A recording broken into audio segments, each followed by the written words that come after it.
Voici une nouvelle de très grande importance. Voici notre quart d'heure français de l'après-midi. Bienvenue dans cette nouvelle vidéo du vrai du faux.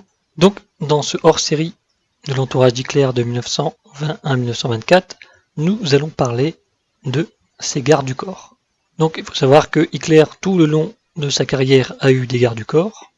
Donc, au début, dans ses meetings, protégés par des membres du parti, qui sont devenus par la suite SA, et ensuite des SS.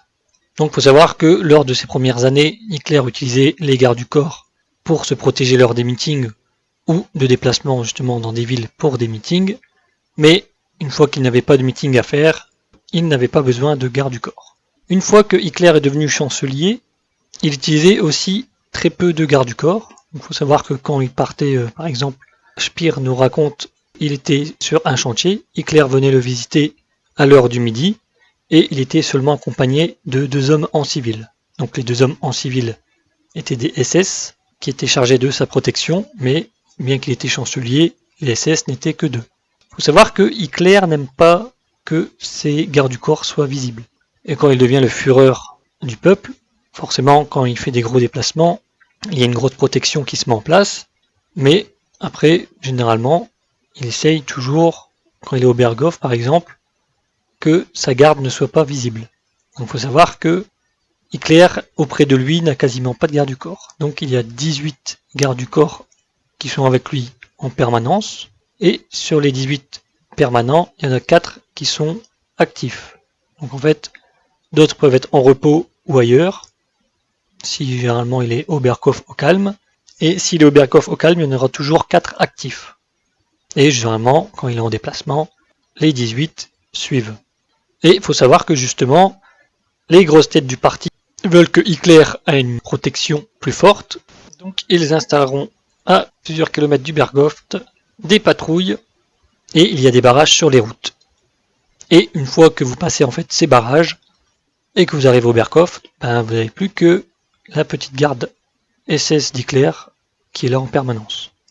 Donc des gens qui ont visité Hitler aussi bien au Berghof ou dans ses bunkers, donc dans la tanière du loup, ils seront choqués parce que justement ils diront qu'une fois qu'ils ont passé les barrages, ils pouvaient se balader dans les alentours d'Hitler sans que personne leur demande quoi que ce soit. D'où ils venaient, qu'est-ce qu'ils faisaient là.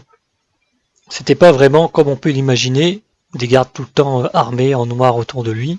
Là c'était vraiment light, il y avait quasiment personne. Tout le monde vaquait à ses occupations et ne faisait pas attention aux gens qui étaient autour. Et nous pouvons voir aussi sur quelques photos d'Hitler quand il est balade en France, quand il retourne dans le nord de la France, nous pouvons constater que sur les photos, il n'y a quasiment que 3 véhicules.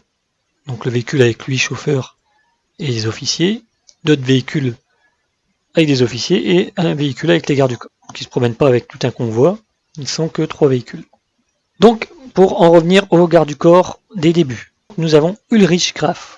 Donc c'est ce personnage, donc des fois vous allez le voir en photo avec la moustache et des fois sans moustache. Donc il faut le reconnaître. Donc ce monsieur est né en 1878 et il rejoint l'armée en 1896. En 1904, il quitte l'armée à cause d'une inaptitude médicale et il deviendra par la suite fonctionnaire de Munich. Donc au déclenchement de la Première Guerre mondiale, il est considéré comme indispensable, donc il ne peut pas faire la Première Guerre mondiale, bien qu'il le demande à de nombreuses reprises. À chaque fois, on lui dit qu'il est indispensable et qu'il faut qu'il reste à son poste. Donc après la Première Guerre mondiale, il s'inscrit au NSDAP, donc il semblerait qu'il a été fasciné par Hitler, et il rejoint le NSDAP. Donc lors des meetings, sans vraiment parler de garde du corps, il se met lui-même avec d'autres personnes pour protéger Hitler lors des premiers meetings. Et ensuite, naturellement, il commence à suivre Hitler et à protéger Hitler. Donc sans que Hitler lui dise ou quelqu'un lui dise, naturellement, il s'est mis dans cette fonction de garde du corps. Donc une fois que les SA ont été formés, forcément il devient SA. Donc son entourage dira de lui qu'il est honnête, franc, et plutôt courageux, parce que il se lance aussi dans la bagarre dès qu'il y a la bagarre. Donc il participera au putsch de 1923 et il sera blessé Donc il recevra 3 balles. Donc c'est lui qui se jettera devant Hitler et Ludendorff et qui prendra les balles qui leur sont destinées. Il sera très modeste sur son geste, il ne criera pas sur les toits. Et Hitler, qui est plutôt réservé émotionnellement et qui agit plutôt sur des gestes, il lui fera de nombreux cadeaux. Dès que c'est son anniversaire, Hitler pensera à lui et lui enverra de l'argent et d'autres cadeaux divers et variés. Donc, après le putsch, il sera élu au conseil municipal de Munich et par la suite, quand la SS sera créée, il deviendra un membre de la SS. Donc, au sein du parti nazi, il sera un des membres du tribunal nazi. Donc, dès qu'ils doivent juger quelque chose, il fera partie des juges. Et en 1936, il sera élu au Reichstag en tant que député. Donc, il faut savoir que Munich va donner son nom à un château pour l'acte justement héroïque qu'il a fait en protégeant Hitler. Et la ville de Munich lui donnera une maison d'une valeur de 190 000 Reichsmark pour son 60e anniversaire. Donc il faut savoir que Hitler, dès qu'il passe par Munich, retrouve Ulrich Graf à chaque fois, parce que beaucoup de gens ont dit que justement il avait risqué sa vie et que en gros Hitler l'avait oublié. Mais en fait non, c'est juste que lui il a suivi une voie politique et Hitler a continué à mener aussi son chemin. Donc dans la SS, il obtiendra le grade de Brigadeführer, donc c'est une sorte de général. Donc après la guerre, il est condamné en 1948 à 5 ans de travaux forcés dans un camp, et il fera un appel qui sera rejeté, car le jugement n'était pas définitif, et lors d'un nouveau procès, sa peine a été annulée complètement, et Ulrich Graf mourra le 3 mars 1950. Donc voilà pour Ulrich Graf. On peut dire que c'est le premier garde du corps d'Hitler. Donc pour le deuxième personnage dans la catégorie garde du corps, nous allons parler de Joseph Dietrich, dit Sepp Dietrich. Donc les passionnés d'histoire doivent le connaître. Donc il est né en 1892 en Bavière et il porte le nom de sa mère. Donc c'est un enfant illégitime. Son beau-père est cocher pour un hôtel et lui-même travaillera également dans l'hôtellerie, sera serveur, jockey et garçon d'hôtel. Donc, bien que personne de sa famille ne soit militaire, il a pour vocation d'être militaire, donc il s'engage en 1911 dans un régiment d'artillerie de campagne bavaroise.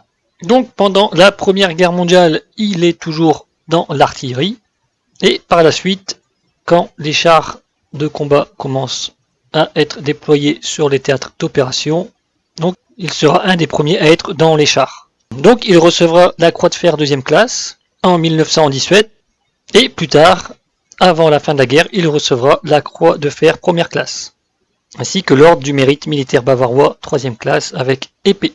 Donc il a les médailles qui ressemblent fortement à celles d'Hitler. Donc il finira la Première Guerre mondiale en tant que sous-officier et il rejoindra les Freikorps Oberland. Donc les Freikorps Oberland sont créés par Rudolf von Sebottendorf, donc la personne qui a créé l'ordre de Thulé. Donc on le retrouve aussi de l'autre côté de l'Allemagne, créant les Freikorps. Donc ce Freikorps est là pour lutter en gros contre les Polonais de Haute-Silésie. Donc par la suite, tout en étant toujours membre du Freikorps Oberland, il se donnera à plusieurs métiers. Donc il sera serveur, boucher, policier, contremaître, ouvrier agricole, employé de station-service et il travaillera dans un bureau de douane. Donc comme beaucoup de membres du Freikorps Oberland, du Freikorps du général von Epp et de membres de la brigade Erhard, ils rejoindront le NSDAP et il participera au putsch de 1923. Donc il sera officiellement membre du parti nazi en 1926 et il intégrera la SS. Donc il sera chauffeur et garde du corps d'Hitler, donc Hitler le considérera comme un intime. Beaucoup de gens diront que malgré son air un peu de brute et de bagarreur, c'est quelqu'un de plutôt calme, assez bon ami, et une personne sur qui on peut compter. Donc en gros, quelqu'un qui donnerait sa chemise. Il sera également, au cours de sa carrière de garde du corps d'Hitler, député au Reichstag, et plus tard, il formera la Leibstandarte Adolf Hitler, donc c'est une division SS, qui à ses débuts n'est qu'un régiment de garde du corps d'Hitler. Donc comme je vous disais, Hitler a 18 gardes du corps autour de lui, mais comme je vous disais, dans les alentours éloignés, il y a des patrouilles et des barrages sur la route, et justement, ces personnes-là, c'est les personnes de ce régiment qui surveillent. Donc Sepp Dietrich participera à la nuit des longs couteaux, donc il fera exécuter des membres de l'ASA, donc en gros c'est lui qui donnera les ordres au peloton d'exécution, en sachant que beaucoup de personnes qu'ils vont fusiller sont des amis de Sepp Dietrich. Donc il sera assez affecté et attristé de cette journée, et des proches diront qu'il ne s'en est jamais vraiment remis. Donc alors, lors de la Seconde Guerre mondiale, il participera à l'invasion de la Pologne. Plus tard, il fera les Pays-Bas et ensuite la France. Donc après la France, il participera aussi à la campagne de Grèce et de Yougoslavie. Donc il faut savoir que lui, ce n'est pas un tacticien. Donc il essaye de mettre au poste de tacticien et de ravitaillement, etc., des gens compétents. Et lui, il va sur les terrains avec les hommes. Donc c'est comme s'il était un sergent, il donne les ordres sur le terrain, et de nombreuses fois, il risquera d'être tué ou fait prisonnier. Donc ces soldats devaient en gros aller le sortir de la situation dans laquelle il s'était mis. Donc c'est pas du genre ça passe ou ça casse, c'est plutôt si ça passe, ben on fera tout pour que ça passe, et si ça doit casser, il préfère faire un retrait. Donc ces hommes l'apprécieront parce que il a un comportement d'homme du rang, donc il vient en plus d'un milieu modeste, donc il est général, mais il est parti de rien, et Hitler justement l'appréciera parce que il est à peu près comme lui. Ils viennent d'un milieu modeste tous les deux, et justement Sepp Dietrich, quand il sera avec Hitler, il sera plutôt à l'aise. Je n'ai pas trouvé d'informations comme quoi il le tutoie, mais c'est presque comme s'il le tutoyait. Donc quand il est avec Hitler, c'est pas du genre, il est pas bien, il tremble, c'est vraiment, s'il s'assoit, il se met à l'aise, et il parle à Hitler comme des amis de longue date, vu qu'ils se connaissent depuis très très longtemps. Donc il participera également à la campagne de Russie, et il participera aussi à une mission en Italie pour récupérer la maîtresse de Mussolini. Donc c'est un des soldats de l'armée allemande le plus décoré. Il participera aussi à l'offensive des Ardennes, et par la suite il sera envoyé contre les Russes en Hongrie. Donc il faut savoir que cette offensive-là, ils vont la perdre parce que, en gros on peut dire, il n'a pas vraiment obéi à Hitler. Hitler lui avait demandé d'envoyer un certain nombre d'hommes, donc je vous dis plus les chiffres parce que je les ai plus en tête, mais Sepp Dietrich enverra une partie des hommes au front et il gardera une autre partie en réserve. Parce que justement, il pensait déjà que cette bataille était perdue d'avance et qu'il fallait préserver des troupes pour pouvoir protéger l'Allemagne. Donc, comme il envoyait très peu de troupes face à énormément de Russes, ils ont fini par perdre et il a fait décrocher ses soldats. Donc Hitler est rentré dans une colère noire et il a destitué la Leibstandarte Adolf Hitler de son nom. Donc il a dit qu'il ne méritait plus de porter son nom. Et dans sa colère, Hitler voulait aussi destituer Sepp Dietrich, donc lui enlever toutes ses médailles et ses grades. Donc il faut se dire que cela ne sera pas vraiment fait. Donc l'unité gardera le nom d'Hitler et Sepp Dietrich gardera son grade et ses médailles. Donc après ça, Sepp Dietrich sera déçu du comportement d'Hitler parce que il se dira qu'ils ont tout sacrifié pour lui et que lui ne le reconnaissait pas ainsi. Donc il sera complètement, on dira, abattu. Par la suite, il est envoyé à Vienne pour défendre la capitale autrichienne face à l'avancée soviétique. Et là aussi, ce sera un échec, les soviétiques étant beaucoup plus nombreux. Donc il faut savoir que Sepp Dietrich a le grade juste en dessous d'Heinrich Himmler, donc pour vous dire le prestige qu'il avait aux yeux d'Hitler. Donc après la Seconde Guerre mondiale, Sepp Dietrich sera arrêté et il sera condamné à la prison à perpétuité. Donc il sera condamné pour crime de guerre, parce qu'il faut savoir que des soldats, plutôt des officiers, ont donné des ordres de tuer des prisonniers anglais et américains. Et ces officiers étaient sous les ordres de Sepp Dietrich. Donc ce n'est pas Sepp Dietrich qui a donné l'ordre de les exécuter, mais c'est des hommes à lui. Donc il a endossé la responsabilité de ces hommes. Donc il n'a pas dit c'est pas moi, j'ai rien dit, c'est eux. Comme c'était des hommes sous son commandement, il a pris sur lui. Et finalement, il a pris une peine de 20 ans de prison. Donc il sera libéré en 1959 et par la suite, il participera à de nombreuses réunions d'anciens combattants SS et il mourra en 1966 d'une insuffisance cardiaque. Le jour de son enterrement, 6000 anciens combattants de l'ASS seront présents à ses funérailles. Donc voilà pour 2 des gardes du corps d'Hitler. Donc cette vidéo est terminée. J'espère que vous avez appris des choses et je vous souhaite une bonne journée.